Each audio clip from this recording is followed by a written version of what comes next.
누가 너한테 이걸 준 거니? 10년 전 사랑을 빼앗긴 남자와 홀로 아이를 키워야 했던 여자. 그런데 아이의 목에는 10년 전 그 남자가 직접 만들었던 목걸이가 걸려 있었다. 이 아이는 누구이며 그리고 10년 전 두 사람 사이에 무슨 일이 있었던 걸까? 차갑게 거부하는 어머니, 그녀를 집요하게 쫓는 남자, 그리고 그들을 감시하는 또 다른 시선, 아버지를 그리워하는 아이의 일기, 10년 전 사라진 진실, 그리고 모두를 뒤흔들 비밀, 10년 전 그날, 과연 진짜로 버려진 건 사랑이었을까 아니면 진실이었을까? 오늘도 따뜻한 이야기로 찾아뵙게 되어 기쁩니다. 사연 시작하기 전에 구독과 좋아요 부탁드립니다. 2025년 3월의 부산은 여전히 쌀쌀했습니다. 바닷바람이 골목길을 타고 올라와 사람들의 옷깃을 여미게 만들었죠. 검은색 벤치에서 내린 도연은 차가운 바람에 코트깃을 세우며 눈앞의 좁은 골목길을 올려다봤습니다. 여기가 맞나요? 도연의 목소리에는 짜증이 섞여 있었어요. 병원 원무과 직원이 태블릿을 확인하며 조심스럽게 대답했습니다. 네, 이사님. 감천동 삼복도로 47번지가 맞습니다. 6개월째 병원비가 밀려서요. 도연은 한숨을 내쉬었습니다. 사실 이런 일은 보통 원무과 직원들이 처리하는 일이었죠. 하지만 이번 환자의 경우는 조금 달랐습니다. 병원비가 1,000만 원 넘게 밀려 있었고 보호자가 계속 연락을 피하고 있었거든요. 가파른 계단을 오르면서 도연은 불편한 마음을 감추지 못했습니다.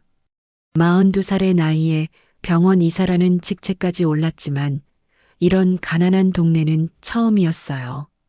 의대를 졸업하고 줄곧 강남의 대형 병원에서만 일했던 그에게 부산 감천동의 풍경은 낯설기만 했습니다.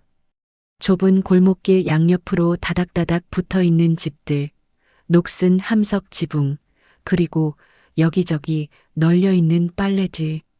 도연은 이런 곳에서도 사람이 산다는 사실이 믿기지 않았죠. 드디어 목적지에 도착했습니다. 파란색 페인트가 벗겨진 낡은 철문 앞에서 도연은 잠시 망설였어요. 문을 두드리려다가 손을 멈추고 다시 한번 주소를 확인했습니다. 맞습니다. 여기가 환자 이준호의 집이었죠. 똑똑. 문을 두드리자 안에서 발소리가 들렸습니다. 그런데 문이 열리는 순간 도연은 숨이 멎는 듯 했어요. 문 뒤에서 나타난 것은 12살쯤 되어 보이는 남자아이였습니다. 까맣고 큰 눈, 오뚝한 코, 그리고 어딘가 낯익은 얼굴의 윤곽. 하지만 정말로 도연의 심장을 멈추게 한 것은 아이의 목에 걸린 목걸이였습니다. 은색 체인에 달린 작은 별 모양의 펜던트. 그것은 분명히 틀림없이 10년 전 자신이 직접 디자인해서 만들었던 그 목걸이였어요. 누구세요?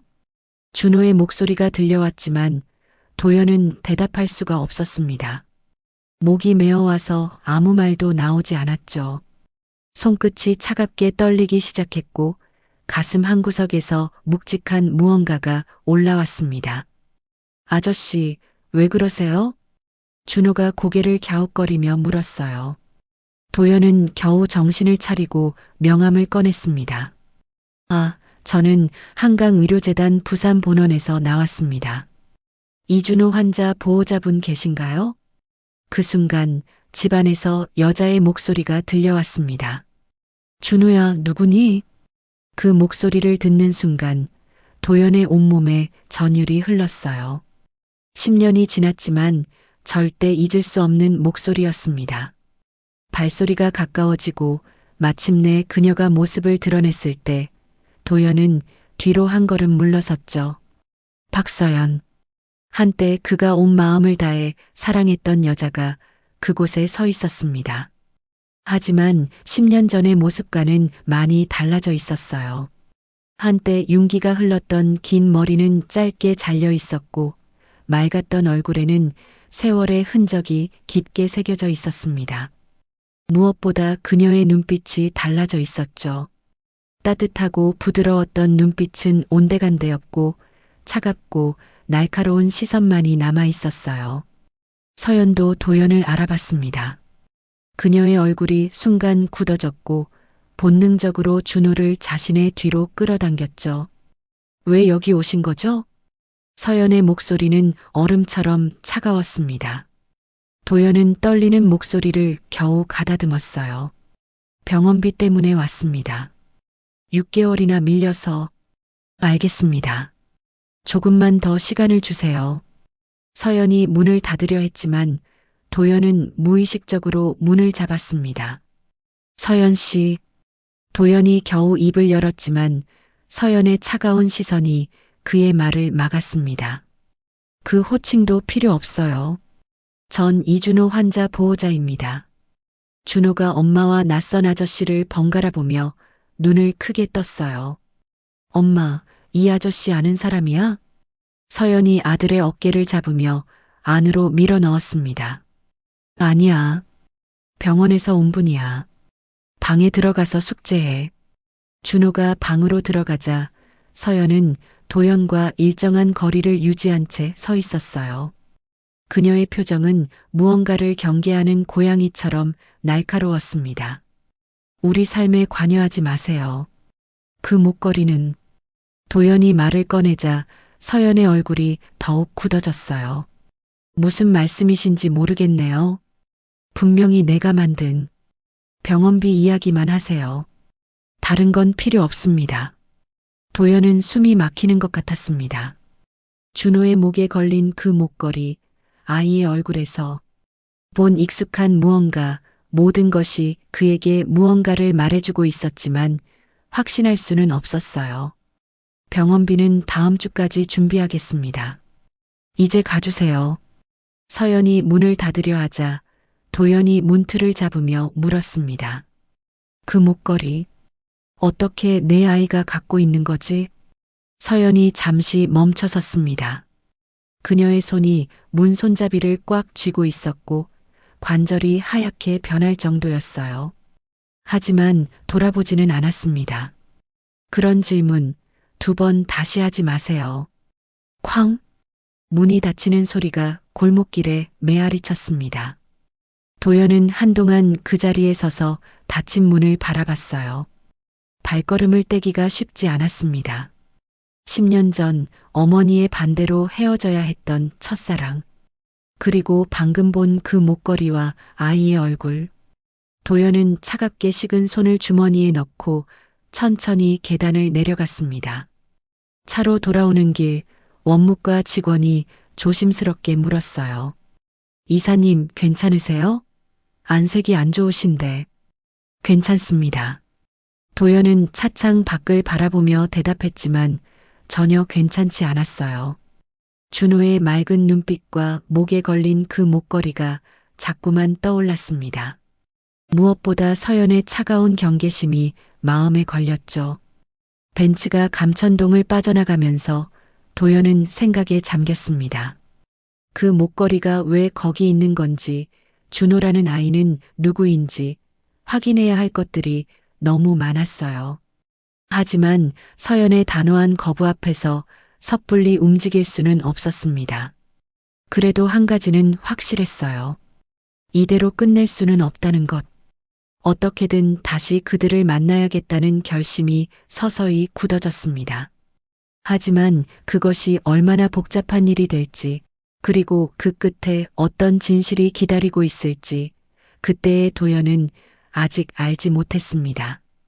며칠이 지났지만 도연은 그날의 충격에서 벗어나지 못하고 있었습니다.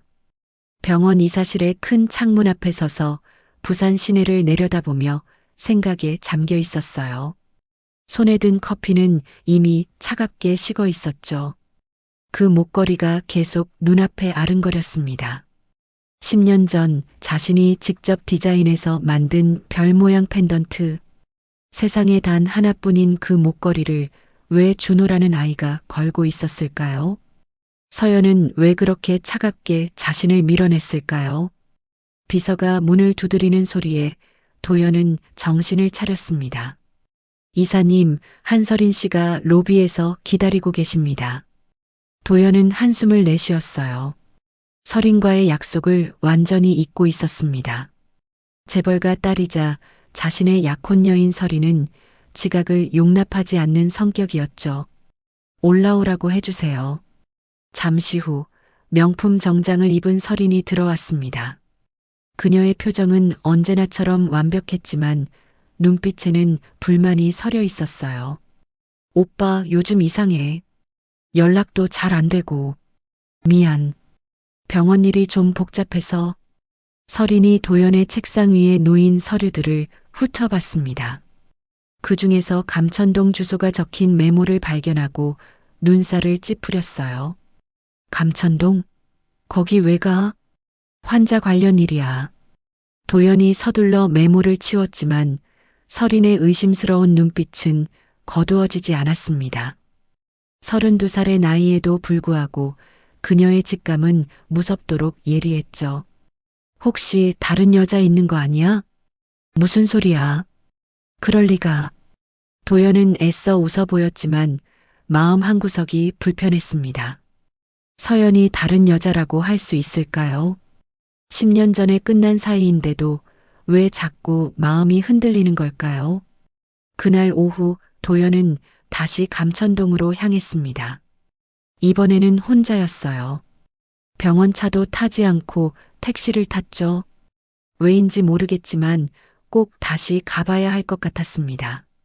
감천동 시장은 활기차면서도 어딘가 쓸쓸한 분위기였어요. 좁은 골목 사이로 상인들의 호객 소리가 들리고 김치와 생선 냄새가 뒤섞여 있었습니다. 도연은 천천히 걸으며 주위를 둘러봤어요. 그때였습니다. 시장 한 구석의 작은 채소 가게에서 익숙한 뒷모습을 발견했어요. 서연이었습니다. 그녀는 상추를 다듬고 있었고 옆에는 준호가 앉아서 숙제를 하고 있었죠. 도연은 멀리서 그들을 지켜봤습니다. 서연의 손은 거칠어 보였고 한때 곱던 얼굴은 햇볕에 그을려 있었어요. 교사였던 그녀가 왜 시장에서 채소를 팔고 있는 걸까요? 아줌마, 이 상추 얼마야?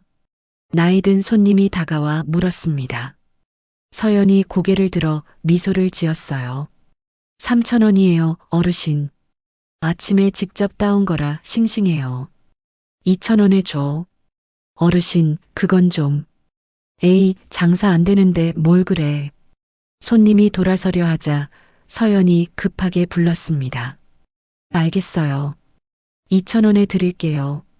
도연은 그 모습을 보며 가슴이 아려왔어요. 자존심 강했던 서연이 이렇게 변했다니. 무엇이 그녀를 이렇게 만든 걸까요? 엄마, 배고파? 준호가 연필을 내려놓고 말했습니다. 서연이 아들의 머리를 쓰다듬었어요. 조금만 참아. 저녁에 집 가서 밥 먹자. 점심도 안 먹었잖아. 엄마는 안 배고파. 너 혼자 김밥이라도 사 먹을래? 서연이 주머니에서 구겨진 1,000원짜리 몇 장을 꺼냈습니다. 준호가 고개를 저었어요. 괜찮아. 나도 안 배고파. 그 순간 도연은 자신도 모르게 다가가고 있었습니다. 마치 무언가에 이끌리듯이요. 여기 채소 좀 살게요. 서연이 고개를 들었습니다. 도연을 보는 순간 그녀의 얼굴이 굳어졌어요. 준호는 며칠 전에 본 병원 아저씨를 알아보고 반가운 듯 미소를 지었지만 엄마의 표정을 보고는 금세 입을 다물었습니다. 팔 물건 없어요. 다른 데 가세요. 서연의 목소리는 차가웠습니다. 주변 상인들이 이상한 눈빛으로 쳐다봤어요. 상추 좀 사려고 하는데 다 팔렸어요. 눈앞에 상추가 가득 쌓여 있는데도 서연은 단호하게 거절했습니다. 준호가 어리둥절한 표정으로 엄마를 올려다봤어요.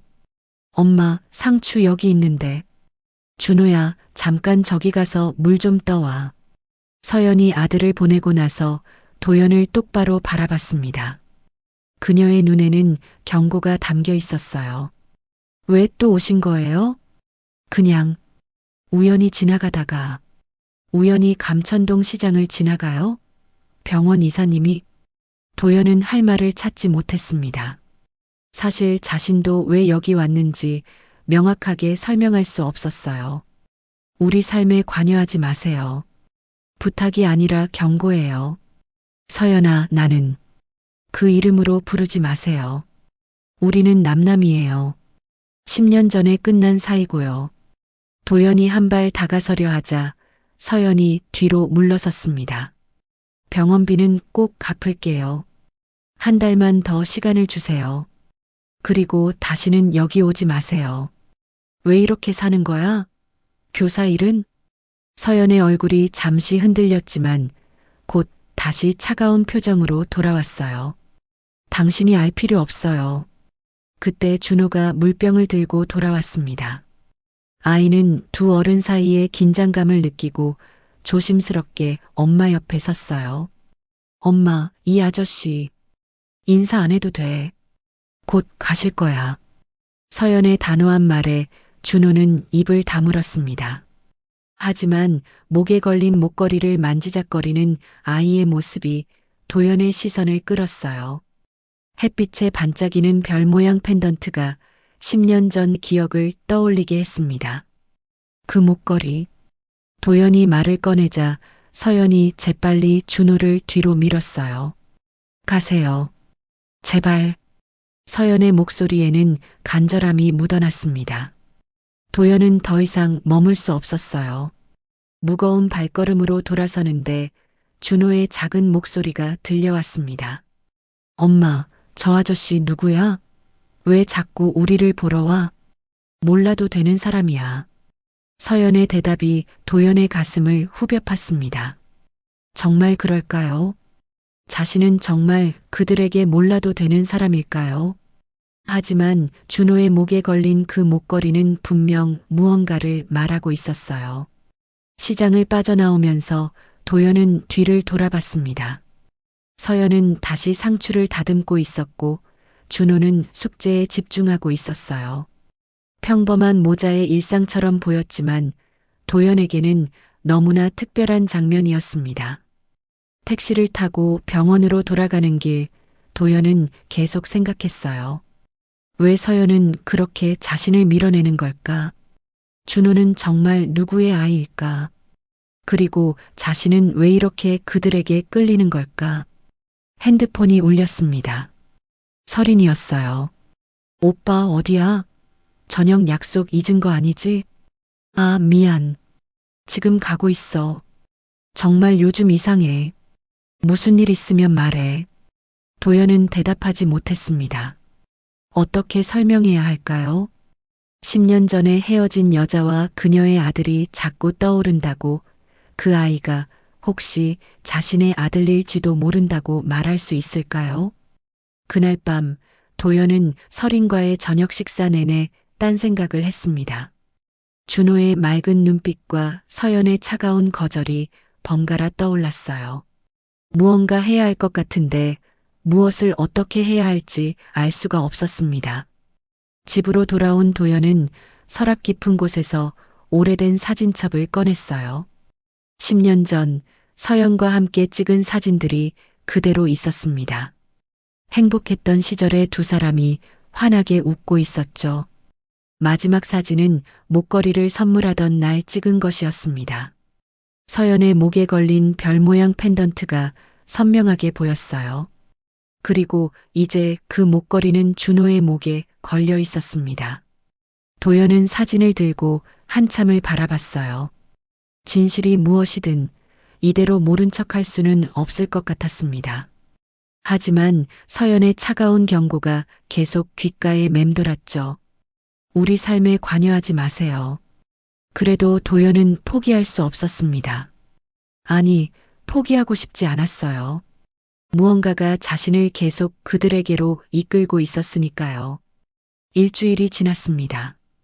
도연은 서연의 경고대로 감천동에 가지 않으려 애썼어요. 하지만 매일같이 준호의 얼굴과 그 목걸이가 떠올랐죠. 병원 업무에 집중하려 해도 자꾸만 딴 생각이 났습니다. 한강의료재단 부산 본원은 부산에서 가장 큰 종합병원 중 하나였어요. 도연은 이곳의 최연소 이사였고 응급의학과 전문의이기도 했습니다.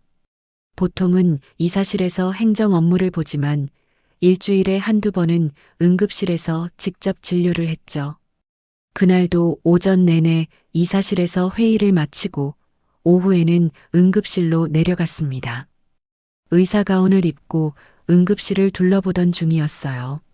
선생님, 학교에서 아이가 실려왔는데요. 간호사가 급하게 다가와 말했습니다. 도연은 별 생각 없이 고개를 끄덕였어요. 몇 살이에요? 12살이요. 학교에서 다쳤는데 머리를 좀 다친 것 같아요. 도연이 진료실로 들어가는 순간 숨이 멎는 듯 했습니다.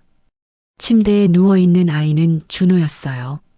이마에 피가 흐르고 있었고 교복은 여기저기 찢어져 있었습니다. 무엇보다 충격적인 건 아이의 목에 있어야 할 목걸이가 보이지 않는다는 것이었죠. 준호야. 도연이 무의식적으로 이름을 부르자 준호가 눈을 떴습니다. 아이의 눈에는 눈물이 고여 있었어요.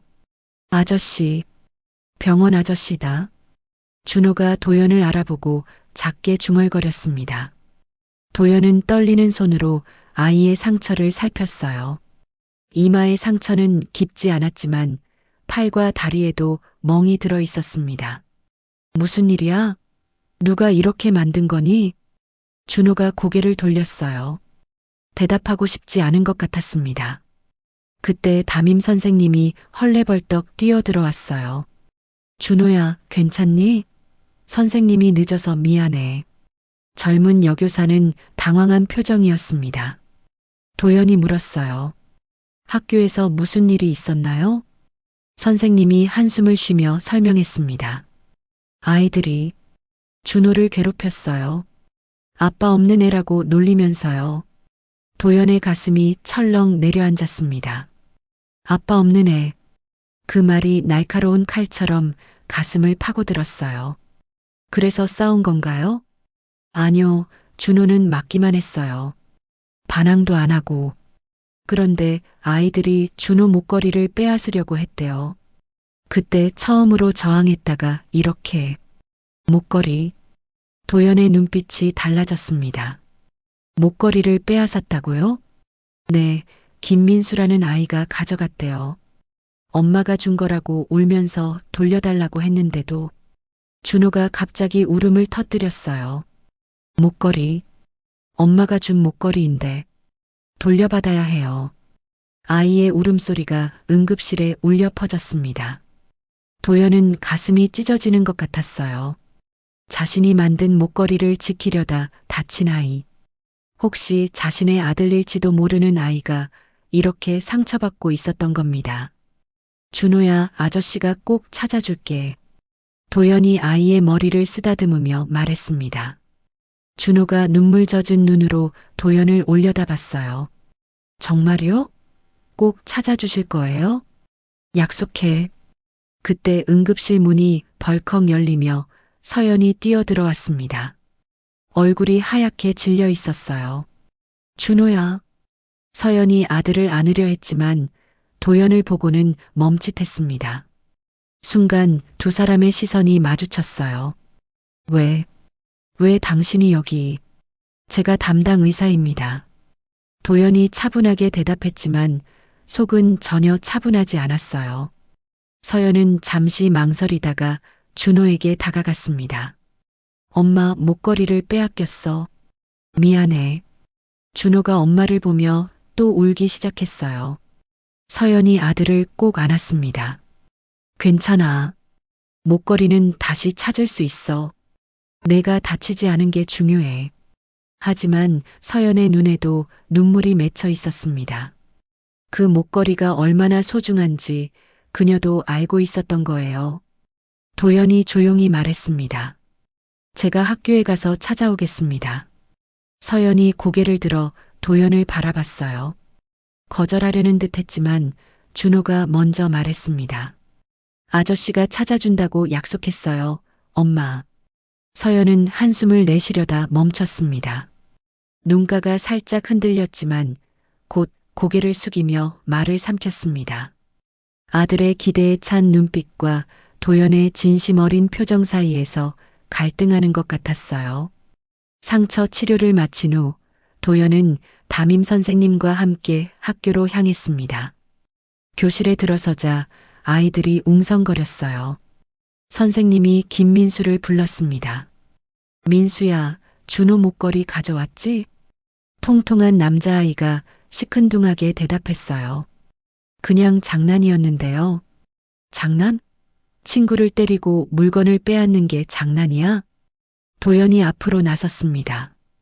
의사 가운을 입은 그의 모습에 아이들이 주눅 들었어요. 어디 있니, 목걸이? 민수가 마지못해 책상 서랍에서 목걸이를 꺼냈습니다. 체인이 끊어져 있었어요. 도연은 조심스럽게 목걸이를 받아들었습니다.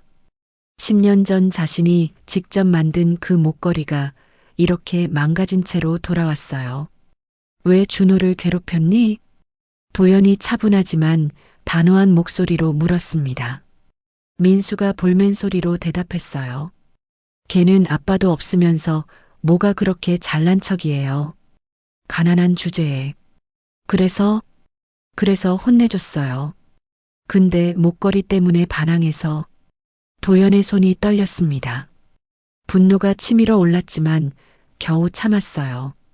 민수야, 사람의 가치는 부모가 있느냐 없느냐로 정해지는 게 아니야. 돈이 많고 적음으로 정해지는 것도 아니고. 도연이 무릎을 꿇고 아이와 눈높이를 맞췄습니다. 준호는 너보다 훨씬 강한 아이야. 엄마를 위해서, 소중한 것을 지키기 위해서 참고 견디는 아이거든. 민수가 고개를 숙였어요. 선생님이 옆에서 덧붙였습니다. 민수야, 준호한테 사과해야지. 도연은 끊어진 목걸이를 주머니에 넣고 병원으로 돌아왔습니다. 준호는 잠들어 있었고 서연은 아들 옆을 지키고 있었어요. 목걸이 찾았습니다. 체인이 끊어졌는데 제가 수리해서 가져다 드릴게요. 서연이 복잡한 표정으로 도연을 바라봤습니다. 왜 이렇게까지 하시는 거예요? 도연은 잠시 말을 멈췄습니다. 왜일까요? 자신도 명확하게 설명할 수 없었어요.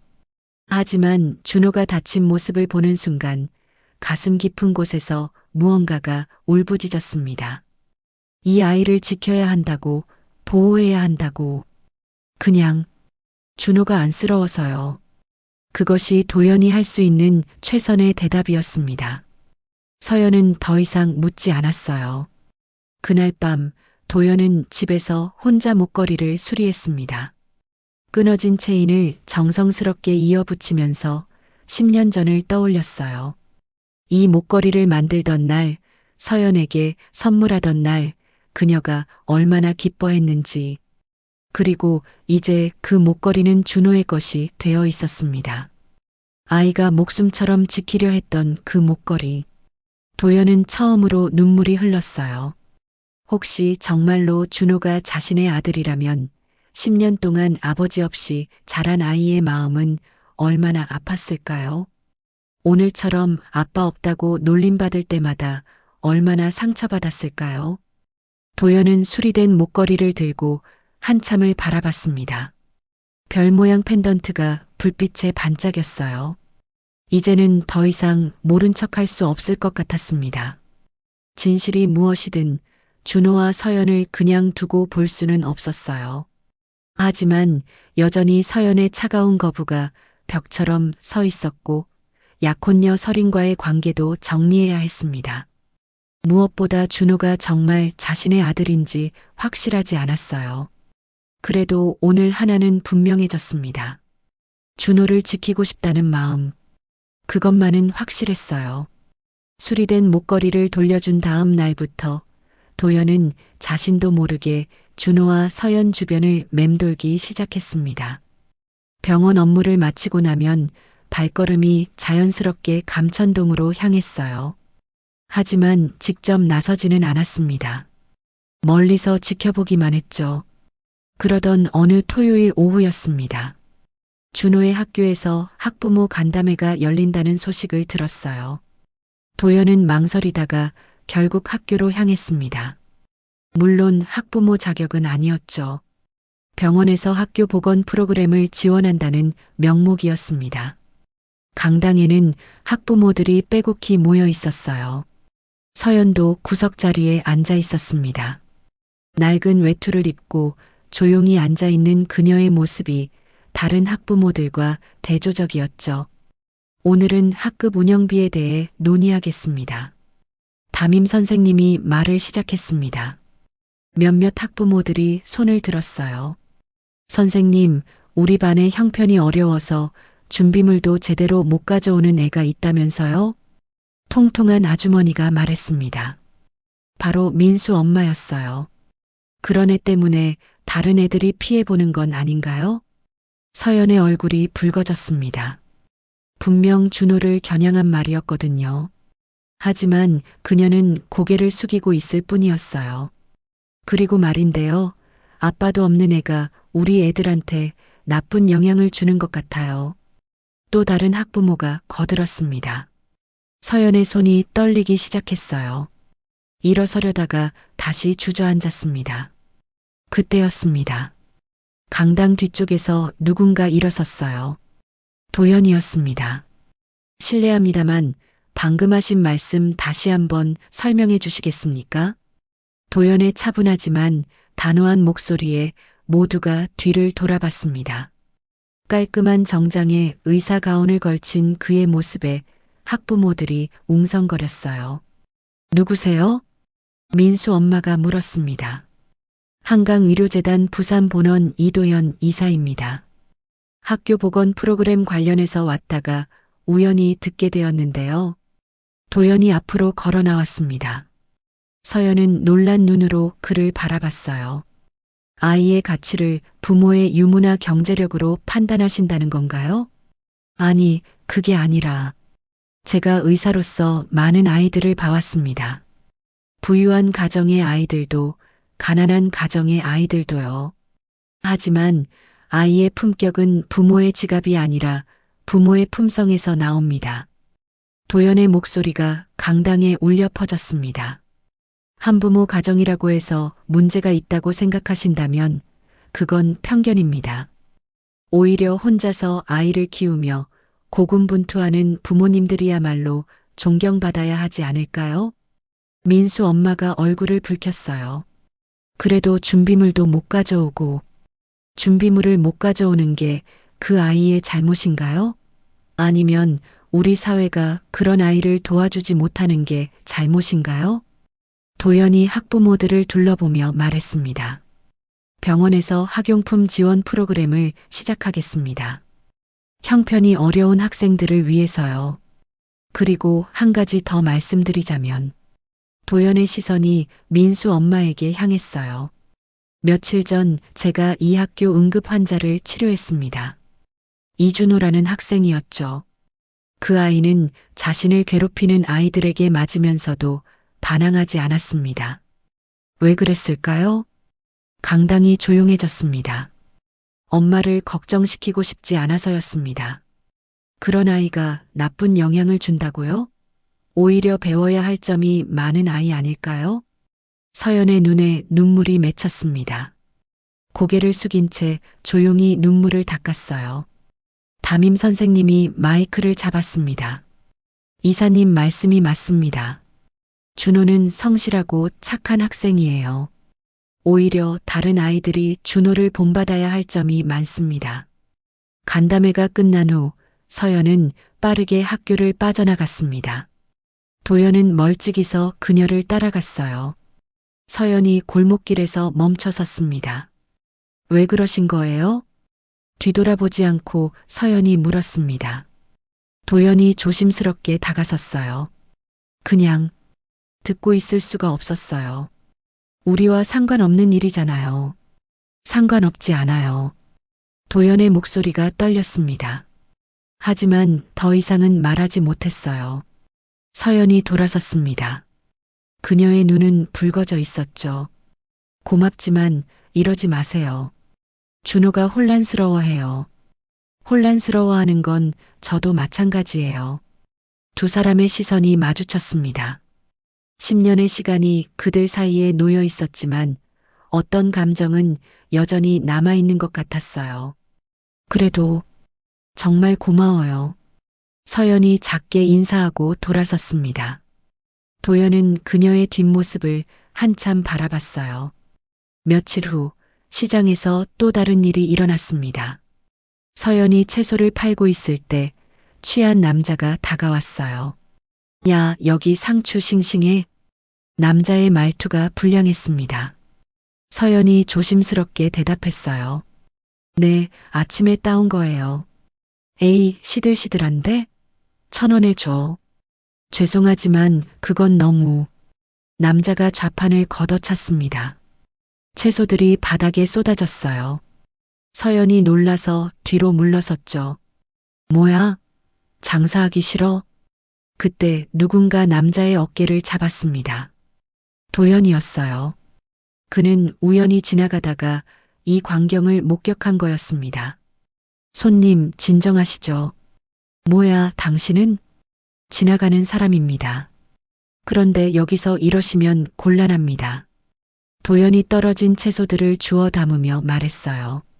남자가 비틀거리며 주먹을 휘둘렀지만 도연이 가볍게 피했습니다.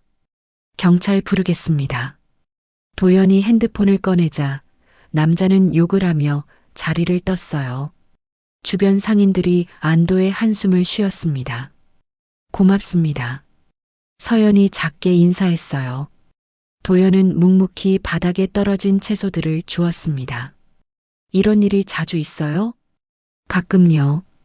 익숙해요. 서연의 담담한 대답에 도연의 가슴이 아팠습니다. 이런 일에 익숙해져야 하는 삶이라니. 여기 채소 다 살게요. 아니에요. 팔 수 없어요. 더러워졌는데. 깨끗이 씻으면 되죠. 도연이 지갑을 꺼내 돈을 놓고 갔습니다. 서연이 불러도 뒤돌아보지 않았어요. 그날 저녁 준호가 집에 와서 신나게 말했습니다. 엄마, 오늘 학교에서 학용품을 받았어요. 병원에서 지원해 준대요. 서연이 아들을 바라봤어요. 준호의 얼굴이 오랜만에 밝았습니다. 그리고 선생님이 그러는데 이제 아무도 나를 놀리지 못하게 하겠대요. 그래, 다행이네. 서연은 미소를 지었지만 마음이 복잡했어요. 도연이 왜 이렇게까지 하는 걸까요? 정말 그냥 동정심 때문일까요? 밤이 되자 서연은 오래된 상자를 꺼냈습니다. 그 안에는 10년 전 사진들이 들어 있었어요.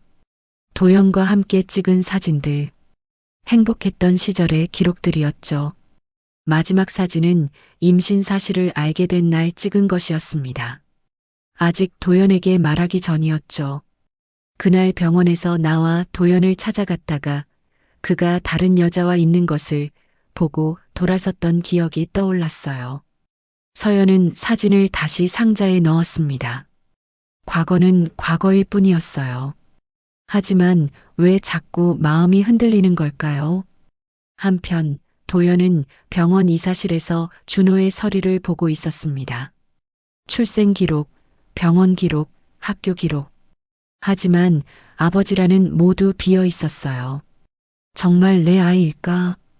도연이 중얼거렸습니다. 확실하지 않았지만 마음은 이미 기울어져 있었어요. 준호를 볼 때마다 느끼는 이상한 끌림, 보호하고 싶은 마음. 이것이 부성애일까요? 핸드폰이 울렸습니다. 설인이었어요. 오빠, 내일 부모님 댁에 가기로 했잖아. 잊은 거 아니지? 도연이 한숨을 쉬었습니다. 설인과의 약혼, 어머니와의 만남. 현실이 무겁게 다가왔어요. 알았어. 내일 보자. 전화를 끊고 도연은 창밖을 바라봤습니다. 준호와 서연을 지키고 싶은 마음과 현실 사이에서 갈등하고 있었어요. 하지만 이대로 계속 숨어서 도와줄 수만은 없을 것 같았습니다. 언젠가는 진실을 마주해야 할 테니까요. 다음 날 아침, 도연은 어머니와 설인의 부모님이 모인 자리에 참석했습니다. 강남의 고급 레스토랑에서 열린 만찬이었죠. 화려한 샹들리에 아래 앉아 있으면서도 도연의 마음은 감천동의 작은 집을 향하고 있었어요. 도연아, 결혼식 날짜를 확정해야 하는데, 어머니 말했습니다. 60 중반의 나이에도 여전히 카리스마 넘치는 모습이었어요. 5월이 어떨까요? 봄 결혼식이 좋을 것 같은데. 설인이 밝게 웃으며 말했지만 도연은 건성으로 고개를 끄덕일 뿐이었습니다. 도연 씨가 요즘 병원 일로 바쁜가 봐요. 얼굴이 많이 지쳐 보이네. 설인의 어머니가 걱정스럽게 말했어요. 도연은 억지로 미소를 지었습니다. 괜찮습니다. 조금 피곤할 뿐이에요. 식사가 끝난 후 설인과 단둘이 남았을 때였습니다. 그녀의 날카로운 시선이 도연을 향했어요. 오빠 요즘 감천동에 자주 가는 것 같던데? 도연의 표정이 굳어졌습니다. 무슨 소리야? 비서한테 들었어. 병원 차로 자주 그쪽에 간다고. 설인의 목소리에는 의심이 가득했어요. 도연은 태연한 척 대답했습니다. 병원 일로 가는 거야. 저소득층 지원 프로그램 때문에. 하지만 설인은 쉽게 믿지 않는 눈빛이었어요. 그날 오후 도연은 또다시 감천동으로 향했습니다. 이번에는 준호의 집을 직접 찾아갔어요. 문을 두드리자 준호가 나왔습니다. 아저씨. 준호가 반갑게 인사했어요. 아이의 밝은 표정에 도연의 마음이 따뜻해졌습니다. 엄마는 시장에 가셨어요. 저 혼자 숙제하고 있었어요. 도연이 집안을 둘러봤습니다. 겨울인데도 난방이 제대로 되지 않는지 춥고 습했어요. 벽에는 곰팡이가 피어 있었고 창문 틈으로 찬바람이 들어왔습니다. 춥지 않니? 익숙해요. 담요 덮고 있으면 괜찮아요. 준호의 담담한 대답에 도연의 가슴이 아팠어요. 12살 아이가 이런 환경에 익숙해져야 한다니. 아저씨, 이것 좀 봐주세요. 준호가 책상 서랍에서 공책을 꺼냈습니다. 그림일기였어요. 학교에서 아빠에 대해 쓰라고 했는데 전 아빠가 없잖아요. 그래서 상상으로 그렸어요. 도연이 그림일기를 펼쳐봤습니다. 그림 속에는 한 가족이 손을 잡고 있었어요. 엄마, 아이, 그리고 얼굴이 비어있는 아빠. 그 아래 삐뚤빼뚤한 글씨로 이렇게 적혀 있었습니다. 나는 아빠가 있었으면 좋겠다. 아빠가 있으면 엄마가 힘들 때 도와줄 수 있고 나를 학교에 데려다 줄 수도 있다. 친구들이 더 이상 놀리지도 않을 것이다.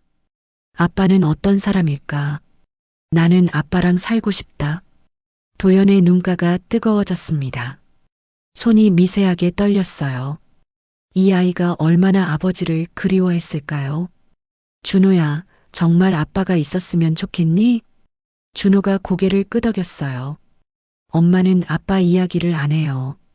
물어봐도 대답 안 하고요. 아마 나쁜 사람이었나 봐요. 아니야. 그렇지 않을 거야. 도연이 급하게 말했습니다. 준호가 의아한 표정으로 도연을 바라봤어요. 어떻게 아세요? 그냥 느낌이 그래. 도연은 더 이상 말하지 못했습니다. 진실을 말하고 싶었지만 아직은 확실하지 않았어요. 무엇보다 서연의 의사를 무시할 수는 없었죠. 그때 서연이 돌아왔습니다. 도연을 보고 놀란 표정을 지었어요.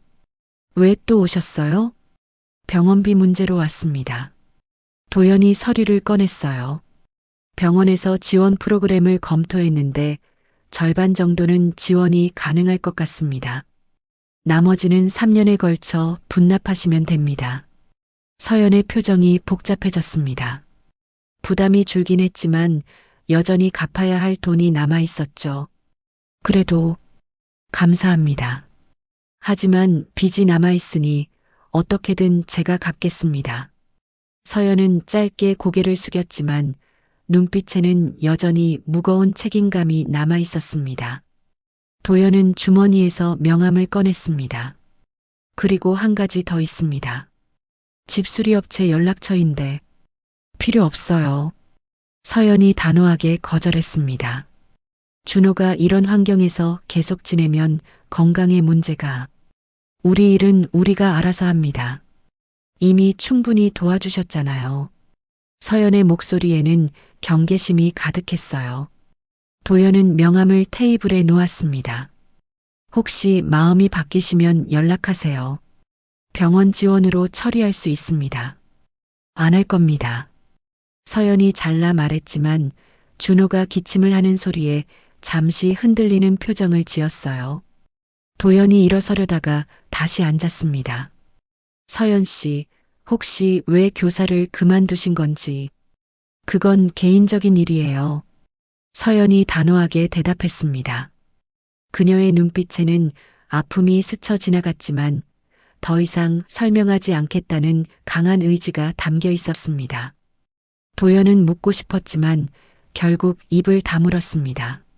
언젠가는 알게 되겠지만 지금은 아니었어요. 그날 밤 서연은 도연이 놓고 간 명함을 한참 바라봤습니다. 준호가 또 기침을 했어요. 벽에 핀 곰팡이를 보며 한숨을 쉬었죠. 엄마, 춥다. 준호가 담요를 더 끌어당기며 말했습니다. 서연은 결국 핸드폰을 들었어요. 자존심과 아들의 건강 사이에서 선택해야 했습니다. 다음 날 아침 도연은 서연의 전화를 받았어요. 수리업체, 연락처 좀 알려주세요. 보일러만 고치고 싶은데. 서연의 목소리는 작았습니다. 도연은 안도의 한숨을 쉬었어요.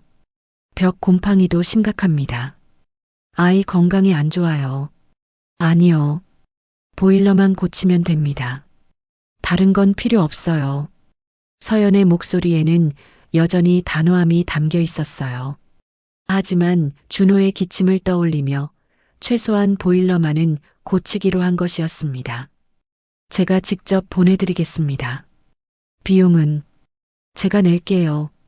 병원 지원 프로그램으로. 아니요. 이미 병원비도 도움받았는데 더는 안 됩니다. 서연의 목소리에는 남은 자존심이 묻어났어요. 도연은 더 이상 강요하지 않았습니다. 알겠습니다.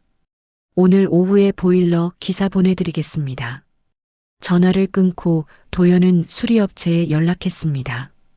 그리고 몰래 비용을 미리 지불했어요. 서연에게는 나중에 청구서가 갈 거라고 했지만 실제로는 이미 처리된 것이었죠. 그날 저녁 도연의 핸드폰이 울렸습니다. 어머니였어요. 도연아, 서린이가 내가 요즘 이상하다고 하더라. 무슨 일 있니? 아무 일 없어요, 어머니. 정말이지? 결혼 준비는 제대로 하고 있는 거야? 도연은 대답하지 못했습니다. 어머니의 목소리가 차가워졌어요. 10년 전처럼 되지 않기를 바란다. 그 말에 도연의 심장이 쿵 떨어졌습니다. 10년 전이요? 그때 그 여자 박서연이라고 했나? 다시는 만나지 않겠지? 도연의 손이 떨렸어요. 어머니가 서연을 기억하고 있었다니. 왜 갑자기 그 얘기를. 그냥 내가 요즘 이상해서 혹시나 해서 말하는 거야. 어머니의 목소리는 단호했습니다. 10년 전처럼 되지 말아라. 내 인생 망치는 선택은 절대 하지 마라. 도연은 더 이상 듣고 있을 수 없었습니다. 어머니, 전화 끊을게요. 병원 일이 있어서. 전화를 끊고 나서 도연은 한참을 앉아 있었어요. 준호의 그림일기가 계속 떠올랐습니다. 아빠랑 살고 싶다는 그 글귀가 가슴을 후벼 팠죠. 그의 마음은 이미 기울어져 있었습니다. 준호와 서연을 향해. 하지만 현실의 벽은 여전히 높았어요. 어머니, 서린, 그리고 자신의 지위. 모든 것이 그들 사이를 가로막고 있었습니다. 그래도 한 가지는 확실했어요. 이제 더 이상 그들을 외면할 수 없다는 것. 특히 준호를 보면서 느끼는 이 감정을 더 이상 부정할 수 없다는 것이었습니다. 보일러 수리가 끝난 다음 날 도연은 병원에서 평소와 다름없이 업무를 보고 있었습니다. 하지만 마음은 온통 감천동에 가 있었어요. 준호가 이제는 따뜻한 방에서 지낼 수 있을 거라는 생각에 안도감이 들었죠. 그때 비서가 급하게 들어왔습니다. 이사님, 한서린 씨가 로비에 계신데요. 표정이 좀 심각하십니다. 도연의 눈빛이 날카로워졌어요. 서린이 예고 없이 찾아온 적은 거의 없었거든요. 불길한 예감이 들었습니다. 올라오라고 해. 잠시 후 서린이 들어왔습니다. 그녀의 손에는 서류 봉투가 들려 있었어요. 평소의 밝은 미소는 온데간데였고 차가운 표정만 남아 있었죠. 오빠, 우리 솔직하게 이야기해요. 서린이 책상 위에 봉투를 내려놓았습니다. 도연은 천천히 봉투를 열었어요. 안에는 사진들이 들어 있었습니다. 감천동 시장에서 서연과 이야기하는 도연, 준호의 집에 들어가는 도연, 학교에서 준호를 안아주려는 듯한 도연의 모습들이었죠. 이게 뭐야? 도연이 애써 태어난 척 물었지만 목소리가 떨렸습니다. 내가 사람을 시켜서 조사해봤어. 박서연, 41살 미혼모. 아들 이준호, 12살. 서린의 목소리는 얼음처럼 차가웠어요. 그리고 10년 전 오빠가 사귀던 여자. 도연의 얼굴이 굳어졌습니다. 서린이 여기까지 알아냈다니. 그래서 오빠가 옛 여자친구를 몰래 만나고 있는데 그래서라고? 서린의 목소리가 높아졌어요.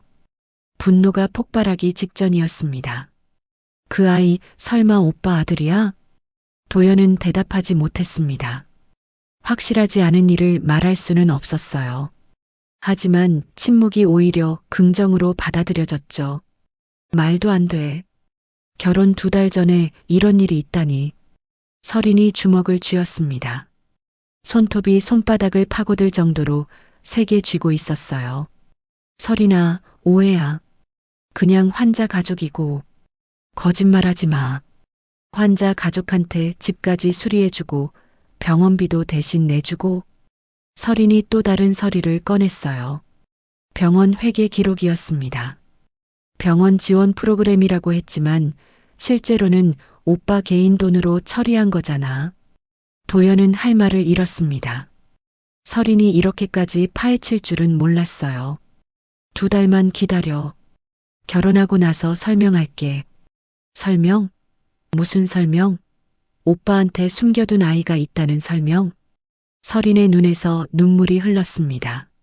하지만 그것은 슬픔의 눈물이 아니라 분노의 눈물이었어요. 아버지께 말씀드릴 거야. 그리고 윤 회장님께도. 서린아, 제발. 제발. 내가 10년을 기다렸어. 오빠가 나를 선택해 주기를. 그런데 이제 와서 옛 여자와 아이 때문에 흔들린다고? 서린이 일어섰습니다. 그녀의 얼굴에는 결심이 담겨 있었어요. 일주일 줄게. 그 여자와 완전히 정리하고 나와 결혼 준비를 제대로 해. 안 그러면 병원이 어떻게 될지 장담 못해. 서린이 문을 나가며 마지막으로 말했습니다. 우리 아버지가 이 병원 최대 투자자라는 거 잊지 마. 문이 쾅 닫혔습니다. 도연은 의자에 무너져 앉았어요. 예상은 했지만 이렇게 빨리 들통날 줄은 몰랐습니다. 그날 오후 병원 이사회가 긴급히 소집되었습니다. 이사진들의 표정이 심상치 않았어요. 이도연 이사, 최근 병원 자금을 개인적으로 유용했다는 제보가 들어왔습니다. 이사회 의장이 엄한 목소리로 말했습니다. 도연은 이미 예상하고 있었어요. 서린의 아버지가 움직이기 시작한 거였죠. 저소득층 환자 지원 프로그램의 일환이었습니다. 하지만 정식 절차를 거치지 않았죠. 그리고 특정 환자에게만 혜택을 준 것도 문제입니다. 옆에 앉은 김 이사가 거들었어요. 평소에는 도연 편이었지만 지금은 달랐습니다. 일단 자체 감사를 실시하겠습니다. 그때까지 이도연 이사는 병원 운영에서 손을 떼주시기 바랍니다. 도연의 얼굴이 창백해졌습니다. 직무정지나 다름없는 조치였어요. 의장님, 그건 너무. 이에 있으면 정식으로 제기하세요. 회의는 여기까지입니다. 이사들이 하나둘 자리를 떴습니다. 도연은 홀로 회의실에 남아 있었어요. 벽에 걸린 병원 설립자들의 사진이 그를 내려다보고 있었습니다. 그날 저녁 도연은 어머니의 전화를 받았습니다. 도연아, 당장 집으로 와. 어머니의 목소리는 차가웠어요. 이미 모든 걸 알고 있는 것 같았습니다. 강남의 대저택에 도착하자 거실에는 어머니와 설인, 그리고 설인의 아버지가 앉아 있었어요. 앉아. 어머니가 명령했습니다. 도연은 무거운 발걸음으로 소파에 앉았어요. 박서연을 다시 만나고 있다면서? 어머니의 목소리에는 실망이 가득했습니다. 어머니, 그리고 그 여자에게 아이가 있다고? 내 아이일 가능성이 있는? 도연은 고개를 들어 어머니를 바라봤어요. 어머니의 눈에는 분노가 타오르고 있었습니다. 확실하지 않습니다. 확실하지 않다고? 그럼 왜 그 여자를 도와주는 거야? 설인의 아버지가 끼어들었습니다. 이도연 이사, 우리 딸과의 결혼을 원하지 않는다면 지금이라도 분명히 해주시죠. 그의 목소리는 위협적이었어요.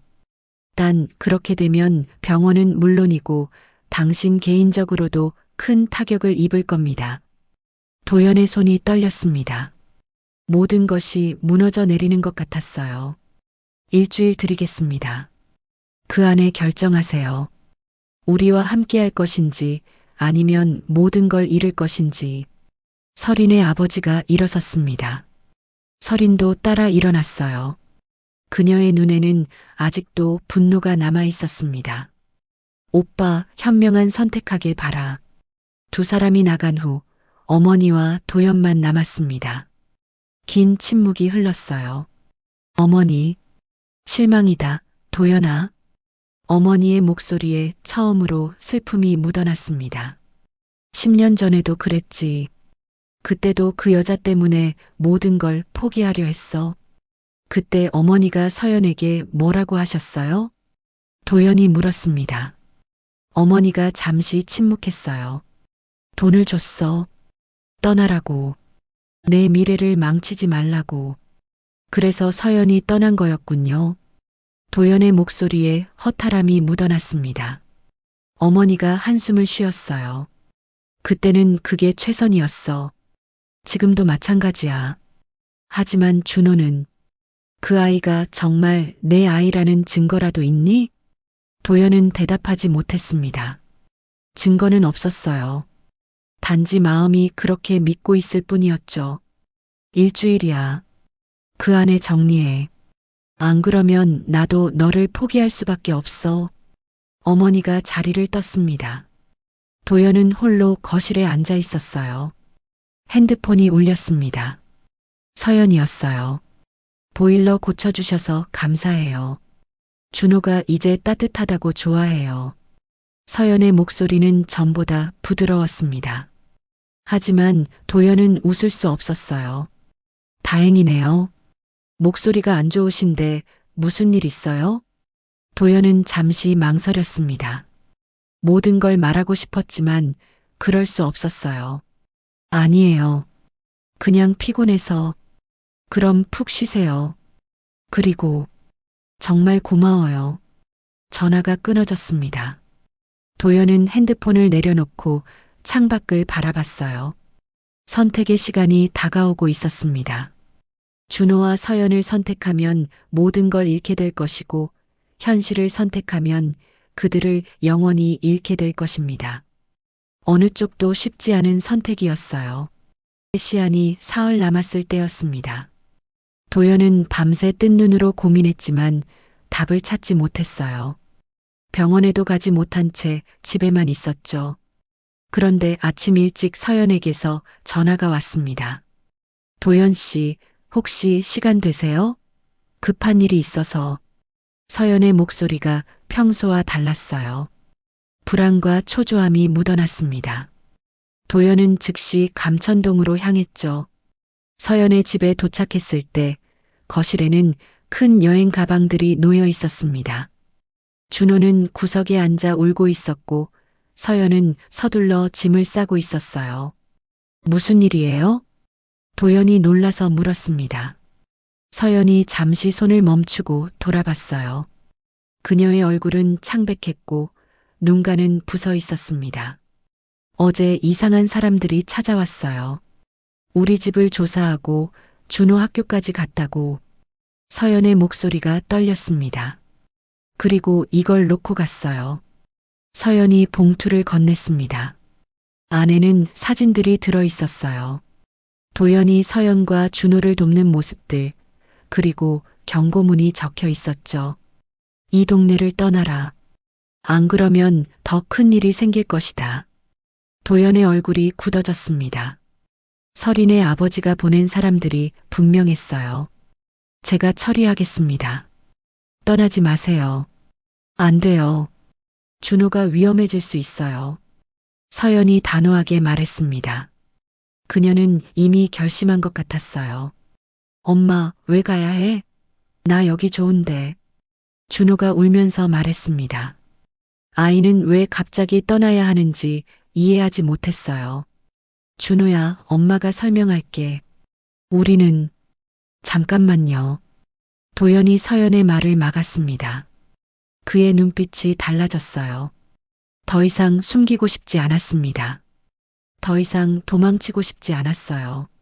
서연아, 이제 진실을 말할 때가 된 것 같아. 서연이 놀란 눈으로 도연을 바라봤습니다. 무슨? 도연이 준호 앞에 무릎을 꿇고 앉았어요. 아이의 눈높이에 맞춰 부드럽게 말했습니다.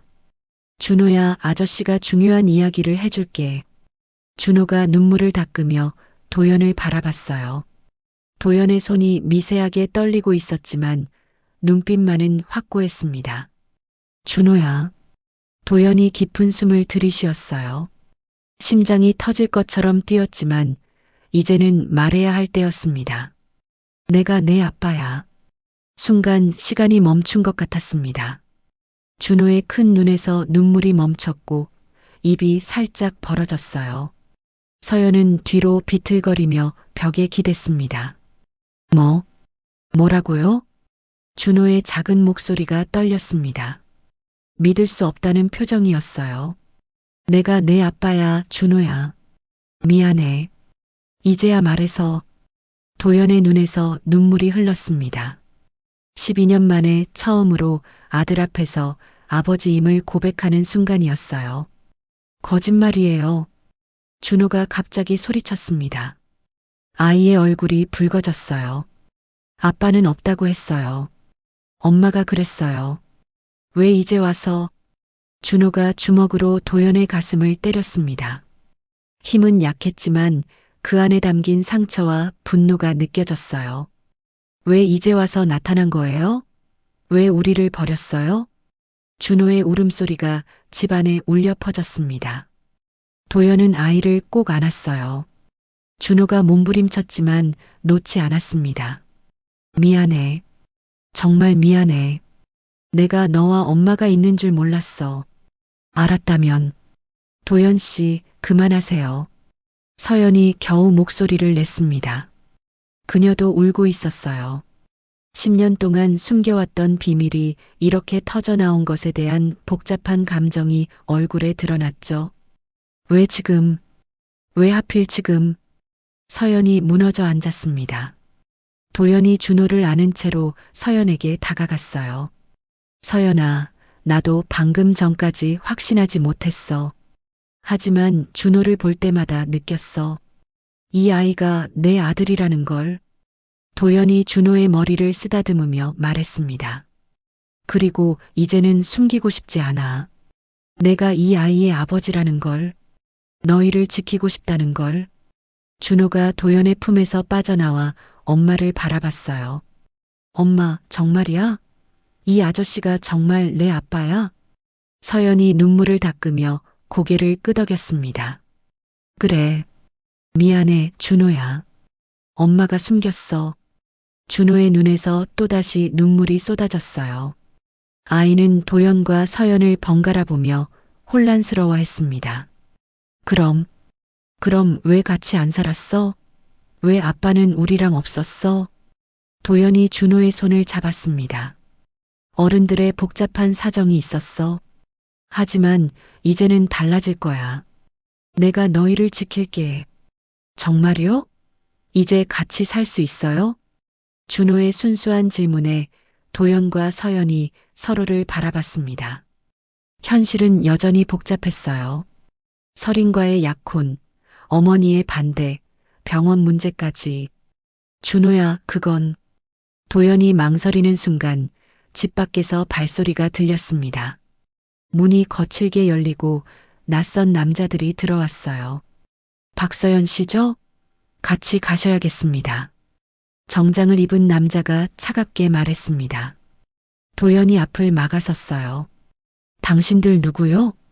우리는 한설인 시아버님이 보낸 사람들입니다. 이 모자가 이곳을 떠나도록 도와드리러 왔죠. 남자의 말투에는 위협이 담겨 있었습니다. 준호가 무서워서 엄마 뒤로 숨었어요. 그들은 아무데도 가지 않습니다. 도연이 단호하게 말했습니다. 그의 눈빛이 날카로웠어요. 이도연 이사님, 현명하게 판단하시죠. 지금 물러나시면 병원은 무사할 겁니다. 병원이 뭐가 중요해요? 내 가족이 더 중요합니다. 도연이 처음으로 가족이라는 단어를 사용했습니다. 서연이 놀란 눈으로 그를 바라봤어요. 남자들이 다가오려는 순간 밖에서 사이렌 소리가 들렸습니다. 경찰차가 도착한 거였어요. 도연이 미리 신고를 해둔 것이었죠. 주거침입으로 신고했습니다. 모두 나가세요. 경찰이 들어오자 남자들은 당황했습니다. 하지만 곧 여유를 되찾았어요. 우리는 정당한 일을 하러 온 겁니다. 그래도 허가 없이 남의 집에 들어온 건 불법입니다. 모두 서로 나가시죠. 경찰의 중재로 남자들이 물러났습니다. 하지만 떠나면서 마지막 경고를 남겼어요. 이 일로 끝이 아닙니다. 후회하실 거예요. 그들이 떠난 후 집안에는 무거운 침묵이 흘렀습니다. 준호는 여전히 충격에서 벗어나지 못한 채 멍하니 앉아 있었어요. 아빠, 준호가 작게 중얼거렸습니다. 그 한마디에 도연의 가슴이 뭉클해졌어요. 그래, 준호야. 내가 내 아빠야. 이제 진실은 밝혀졌습니다. 하지만 이것은 끝이 아니라 새로운 시작이었어요. 더 큰 폭풍이 기다리고 있을지도 모르지만 적어도 이제는 서로에게 솔직해졌습니다. 도연은 준호와 서연을 바라보며 결심했어요.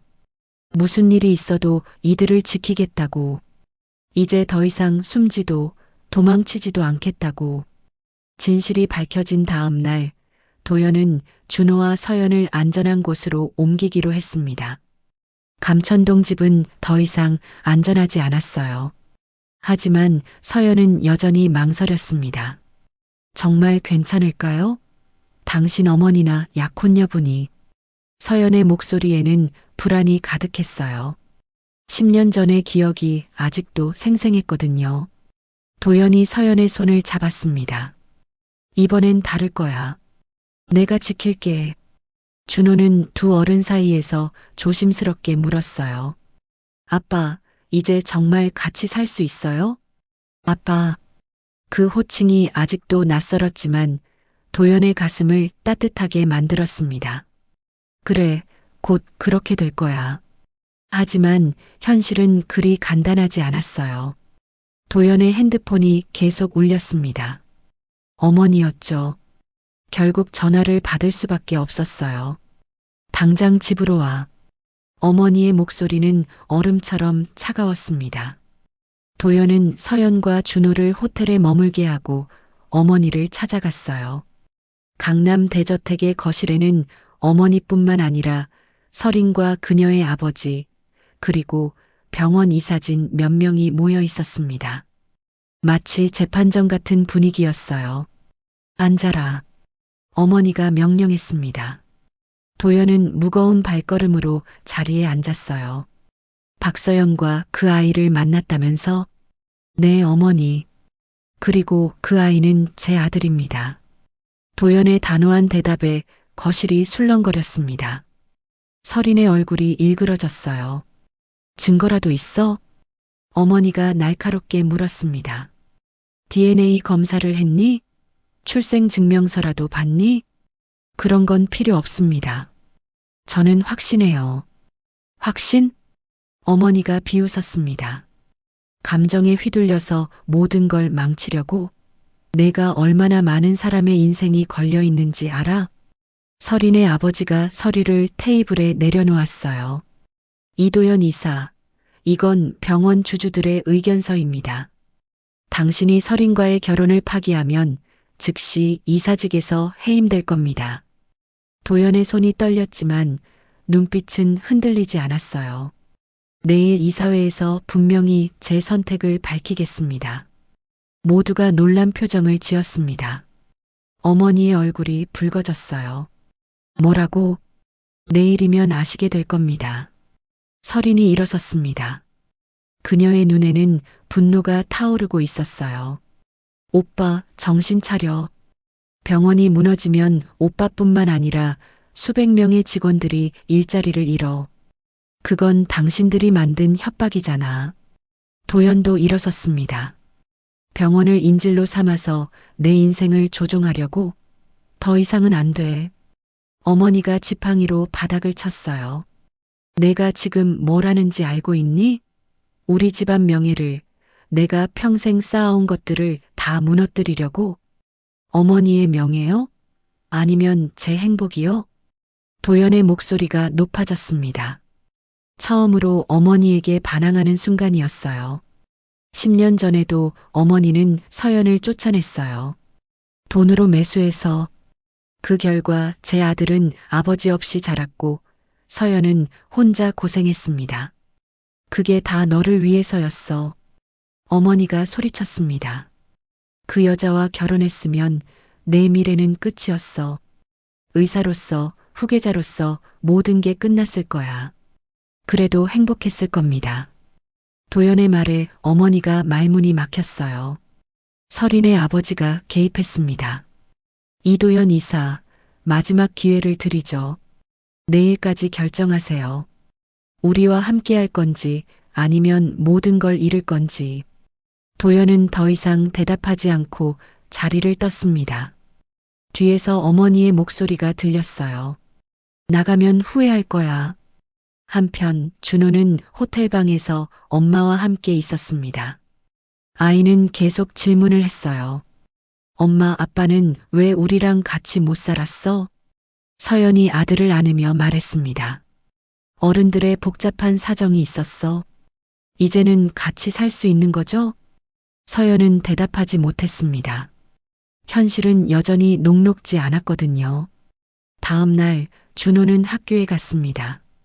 교실에 들어서자 아이들이 수군거렸어요. 야, 들었어? 준호 아빠가 병원 이사래. 진짜? 그럼 부자네. 민수가 비아냥거렸습니다. 거짓말이겠지. 진짜 아빠면 왜 이제야 나타났겠어? 준호가 주먹을 꽉 쥐었어요. 예전 같았으면 고개를 숙였겠지만 이제는 달랐습니다. 맞아, 우리 아빠야. 그리고 아빠가 늦게 온 건 어른들의 사정 때문이야. 준호가 또렷하게 말했어요. 하지만 이제 우리는 가족이야. 그리고 한 가지 더. 준호가 반 아이들을 둘러보며 말했습니다. 사람의 가치는 돈이 아니라 누가 곁에 있어주느냐로 정해지는 거야. 우리 아빠가 가르쳐 준 거야. 교실이 조용해졌습니다. 담임 선생님이 들어와서 준호를 보며 미소를 지었어요. 그 시각 도연은 병원 이사실을 정리하고 있었습니다. 이미 결심은 끝났어요. 병원을 포기하더라도 준호와 서연을 선택하기로 한 것이죠. 비서가 걱정스럽게 물었습니다. 이사님, 정말 괜찮으신가요? 괜찮아요. 처음으로 제대로 된 선택을 하는 것 같아서. 도연이 창밖을 바라보며 말했어요. 멀리 감천동이 보였습니다. 그곳에서 만난 준호와 서연이 자신의 인생을 바꿔놓았죠. 그때 문이 벌컥 열렸습니다. 설인이 들어왔어요. 그녀의 표정은 차가웠지만 어딘가 절박해 보였습니다. 오빠, 마지막으로 묻겠어. 정말 나를 버리고 그들을 택할 거야? 설인아, 미안해. 하지만 난 이미 결정했어. 설인의 눈에서 눈물이 흘렀습니다. 하지만 곧 그것은 분노로 바뀌었어요. 후회할 거야. 병원도, 지위도, 모든 걸 잃게 될 거라고. 그래도 괜찮아. 더는 도망치지 않을 거야. 설인이 돌아서며 마지막으로 말했습니다. 내일 이사회에서 보자. 거기서 끝장을 낼 거야. 문이 쾅 닫혔습니다. 도연은 깊은 한숨을 쉬었어요. 내일이면 모든 게 끝날 것입니다. 하지만 후회는 없었어요. 핸드폰이 울렸습니다. 준호였어요. 아빠, 오늘 학교에서 친구들한테 자랑했어요. 우리 아빠라고. 도연의 눈가가 뜨거워졌습니다. 그래. 아빠도 내가 자랑스러워. 사랑해요, 아빠. 처음 듣는 그 말에 도연은 눈물을 흘렸어요. 병원이 뭐가 중요할까요? 이 한마디가 모든 것보다 소중했습니다. 하지만 내일의 이사회가 기다리고 있었어요. 현실의 벽은 여전히 높고 단단했습니다. 이사회가 열리는 날 아침이었습니다. 도연은 정장을 입으며 거울을 바라봤어요. 오늘이 병원에서의 마지막 날이 될지도 모른다는 생각에 묘한 해방감이 들었습니다. 병원 대회의실에는 이미 이사진들이 모여 있었어요. 설인과 그녀의 아버지도 자리에 앉아 있었고 놀랍게도 어머니까지 참석해 있었습니다. 모두의 표정이 엄숙했죠. 의장이 회의를 시작했습니다. 오늘 안건은 이도연 이사의 직무 적격성에 관한 것입니다. 설인의 아버지가 서류를 펼치며 말했어요. 이도연 이사는 병원 자금을 사적으로 유용했고 약혼 파기로 병원의 미래를 위태롭게 했습니다. 이사진들이 수군거렸습니다. 도연은 차분하게 일어섰어요. 제가 말씀드리겠습니다. 회의실이 조용해졌습니다. 도연은 천천히 시선을 둘러보고 깊은 숨을 들이쉬었습니다. 네, 저는 한설인 씨와의 약혼을 파기합니다. 공식적으로 선언합니다. 설인의 얼굴이 창백해졌어요. 어머니는 눈을 감았습니다. 그리고 병원 이사직도 내려놓겠습니다. 이번엔 모두가 놀랐습니다. 의장이 당황하며 물었어요. 이도연 이사, 정말 진지한 건가요? 네. 저는 이제 한 아이의 아버지로서 살겠습니다. 더 이상 제 인생을 타인의 뜻대로 끌려가지 않겠습니다. 도연이 어머니를 바라봤습니다. 어머니, 죄송합니다. 하지만 이게 제가 진짜로 행복해질 수 있는 길입니다. 어머니가 일어섰습니다. 모두의 시선이 그녀에게 쏠렸어요. 도연아, 정말 후회하지 않겠니? 네, 어머니. 후회하지 않습니다. 어머니는 한참을 도연을 바라보다가 길게 한숨을 내쉬었습니다. 그래. 내 인생이니 내가 결정해라. 그 말과 함께 어머니가 회의실을 나갔습니다. 도연도 뒤따라 나왔습니다. 설인의 절규 같은 목소리가 뒤에서 울려 퍼졌지만 돌아보지 않았습니다. 며칠 후 준호의 학교에서 학예회가 열렸습니다. 도연과 서연은 함께 참석했어요. 아직은 어색했지만 준호를 위해서였죠. 무대 위에 오른 준호가 떨리는 목소리로 말했습니다. 저는 오늘 제 가족에 대해 이야기하려고 합니다. 강당이 조용해졌습니다. 준호가 관객석을 바라봤어요. 도연과 서연이 앉아 있는 곳을 향해 미소를 지었습니다. 저는 오랫동안 아빠가 없었어요. 엄마랑 둘이 살았죠. 외롭기도 했지만 이제는 달라요. 아이들의 시선이 집중됐습니다. 준호는 또렷하게 말했어요. 아빠는 우리를 선택했어요. 돈도 지위도 다 버리고요. 아빠가 가르쳐 준 건 이거예요. 사람의 가치는 돈이 아니라 누가 곁에 있어주느냐로 정해지는 거라고요. 박수가 터져 나왔습니다. 도연의 눈가가 붉어졌습니다. 서연도 눈물을 닦았어요. 그때 강당 뒤쪽에서 누군가 들어왔습니다. 도연의 어머니였습니다. 검은색 정장을 입은 그녀는 조용히 자리에 앉았습니다. 무대 위 손자의 모습에서 어린 시절 도연이 겹쳐 보였죠.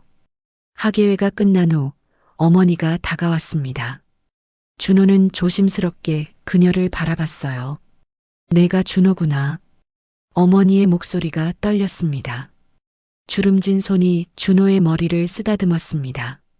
할머니예요. 준호가 작게 인사했습니다. 어머니의 눈에서 눈물이 흘렀습니다. 미안하다. 할머니가 너무 늦었구나. 어머니가 준호를 안았습니다.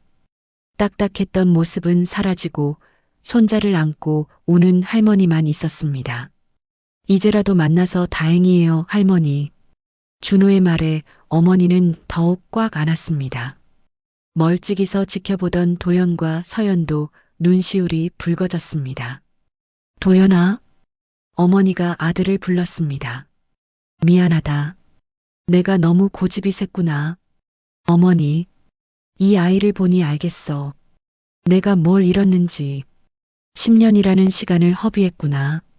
어머니가 서연을 바라봤습니다. 서연아, 너도 미안하다. 그때 내가 너무 잔인했어. 서연의 눈에 눈물이 맺혔습니다. 10년 만에 듣는 사과였습니다. 괜찮아요, 어머님. 이제라도 이렇게 만났으니. 네 사람이 서로를 바라봤습니다. 상처와 오해로 얼룩진 시간들이 있었지만 이제는 달랐습니다. 진짜 가족이 되는 순간이었죠. 하지만 멀리서 그들을 지켜보는 눈이 있었습니다. 설인이었습니다. 그녀의 표정은 차갑고 핸드폰을 들고 누군가와 통화하고 있었죠. 네, 아버지. 계획대로 진행하세요. 이대로 끝낼 순 없어요. 설인이 돌아서며 중얼거렸습니다. 아직 끝나지 않았어, 오빠. 내가 이렇게 쉽게 물러설 줄 알았어? 그날 저녁 도연의 새 집에서 가족 모두가 모여 저녁을 먹었습니다. 작은 아파트였지만 따뜻했어요. 준호가 신나서 떠들고 어머니가 손자를 귀여워하고 서연이 요리하고 도연이 그들을 바라보며 웃었습니다. 아빠, 이제 정말 매일 같이 지낼 수 있는 거죠? 준호가 물었습니다. 도연이 아들의 머리를 쓰다듬으며 대답했습니다. 그럼 이제 영원히 함께야. 하지만 창밖 어딘가에서 그들을 지켜보는 그림자가 있다는 건 아무도 몰랐습니다. 마지막 폭풍이 다가오고 있었어요. 가족이 화해한 지 일주일이 지났습니다. 도연은 작은 개인 병원을 열 준비를 하고 있었고 서연과 준호는 새 집으로 이사했어요. 평화로운 날들이 이어지는 듯 했지만 설이는 포기하지 않았습니다. 그날 아침 준호가 학교에 가려고 집을 나서는데 검은 차가 앞을 막았어요. 차에서 내린 남자들이 준호에게 다가왔습니다. 너 이준호지? 우리랑 같이 가자. 준호가 무서워서 뒤로 물러섰어요. 그때 서연이 뛰어나왔습니다. 뭐 하는 거예요? 우리 아이한테서 손 떼요. 남자들이 서연까지 붙잡으려 했습니다.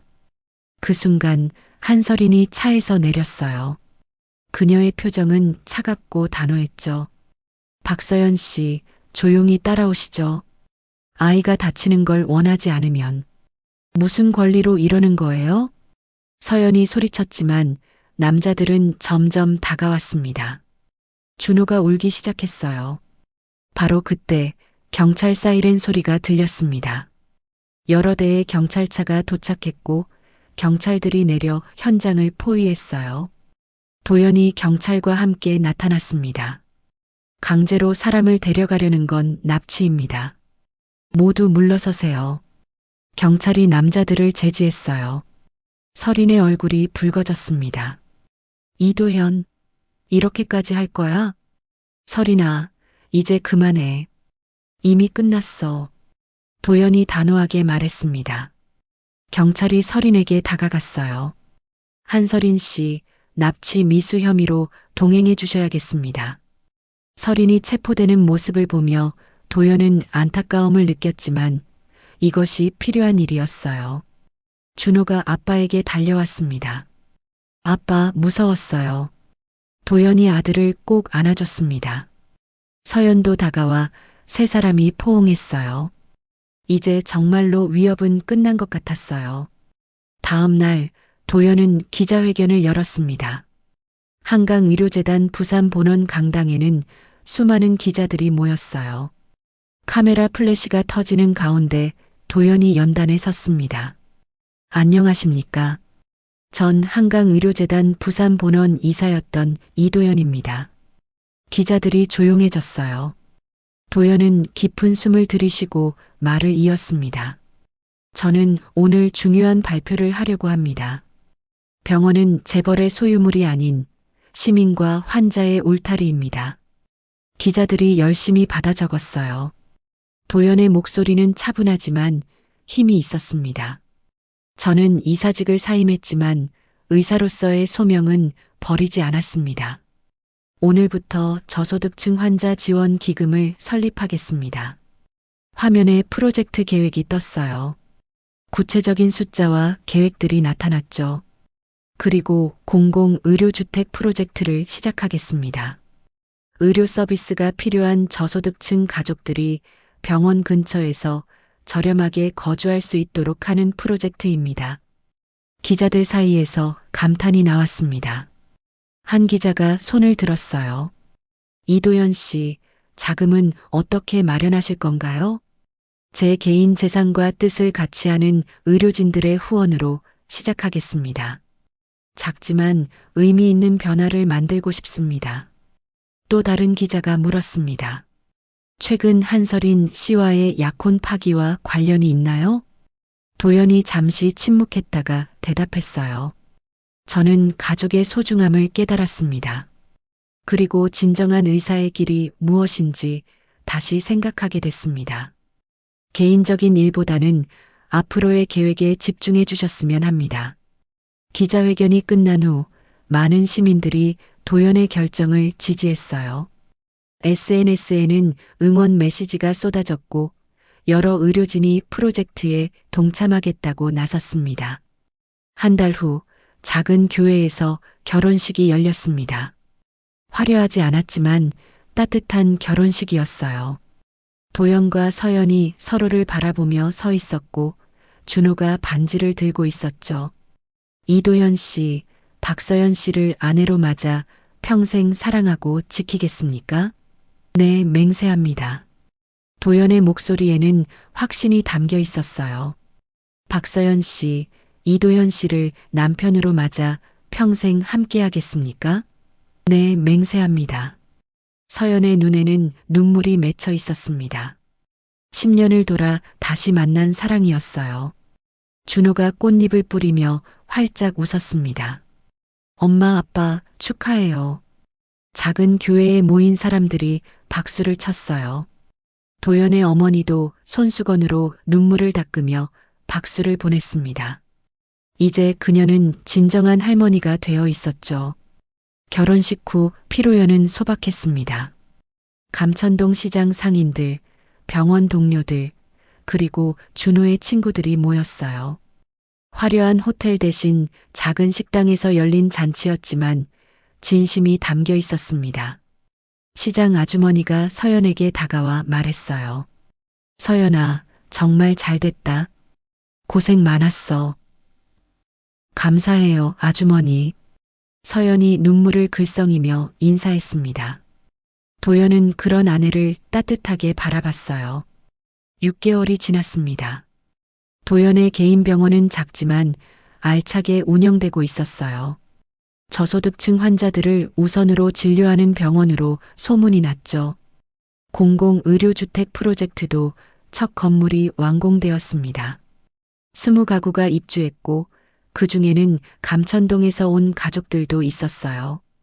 어느 저녁 4사람은 집에서 저녁을 먹고 있었습니다. 준호가 학교에서 있었던 일을 신나게 이야기했어요. 오늘 친구들이 우리 아빠 멋있다고 했어요. 가난한 사람들을 도와준다고. 도연이 아들의 머리를 쓰다듬었습니다. 아빠도 준호가 자랑스러워. 어머니가 손자를 바라보며 말했어요. 우리 준호가 커서 뭐가 되고 싶니? 의사요. 아빠처럼 사람들을 도와주는 의사가 되고 싶어요. 모두가 웃었습니다. 서연이 도연의 손을 잡았어요. 따뜻한 온기가 전해졌죠. 창밖으로 부산의 야경이 보였습니다. 반짝이는 불빛들이 별처럼 빛나고 있었어요. 한때는 서로 떨어져 있었지만 이제는 함께였습니다. 도연이 가족들을 바라보며 생각했어요. 병원도 지위도 돈도 중요하지 않았습니다. 정말 중요한 건 바로 이 순간, 이 사람들과 함께하는 것이었어요. 우리 이제 정말 가족이 됐네요. 서연이 미소 지으며 말했습니다. 응, 진짜 가족. 준호가 엄마 아빠 사이에 끼어들며 말했어요. 영원히 함께할 거죠? 그럼 영원히. 도연이 아들을 꼭 안으며 대답했습니다. 밖에서는 봄비가 내리기 시작했어요. 새로운 시작을 알리는 단비였습니다. 때로는 긴 우회로를 돌아야 진짜 행복을 찾을 수 있다는 것을 그들은 이제 알고 있었어요. 우린 이제 진짜 가족입니다. 오늘의 이야기는 마음에 어떻게 남으셨나요? 서연 씨에게 전하고 싶은 따뜻한 말이 있다면 댓글로 함께 나눠주세요.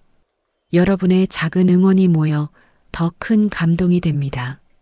오늘도 시청해주셔서 진심으로 감사드립니다. 햇살 같은 인생 사연이었습니다.